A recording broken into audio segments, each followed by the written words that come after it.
നഗരത്തിൽ നിയമലംഘനം തുടർന്ന് സ്വകാര്യ KSRTC ബസ്സുകൾ.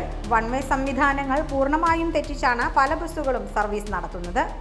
കുന്നംകുളം പുതിയ ബസ് സ്റ്റാൻഡിൽ നിന്നും തൃശൂരിലേക്ക് പോകുന്ന ബസ്സുകൾ ഹെർബർട്ട് റോഡ് വഴി സഞ്ചരിച്ചു വേണം പഴയ ബസ് സ്റ്റാൻഡിലേക്ക് എത്താനെന്നിരിക്കെ 20 സെക്കൻഡ് ലാഭത്തിനു വേണ്ടി MG ഷോപ്പിംഗ് കോംപ്ലക്സിന് സമീപമുള്ള വഴിയിലൂടെ അപകട സാധ്യത ഉയർത്തിയാണ് തൃശൂർ റോഡിലേക്ക് കടന്നുവരുന്നത്.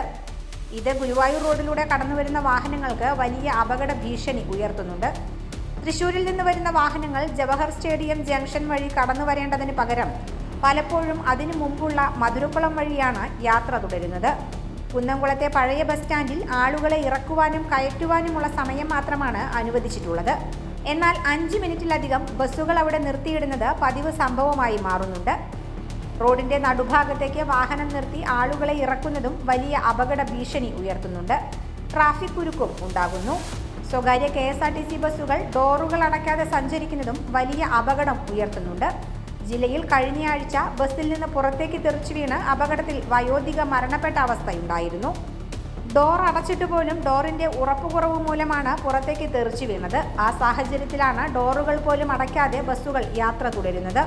നിയമലംഘനം കണ്ടിട്ടും നടപടിയെടുക്കേണ്ട അധികൃതർ മൗനം പാലിക്കുന്ന അവസ്ഥയിലിരിക്കുമ്പോൾ ആരാണ് ഇതിനെതിരെ നടപടിയെടുക്കേണ്ടത് എന്ന ചോദ്യമാണ് ജനങ്ങളിൽ നിന്നും ഉയരുന്നത്. News fact, Kunnamkulam.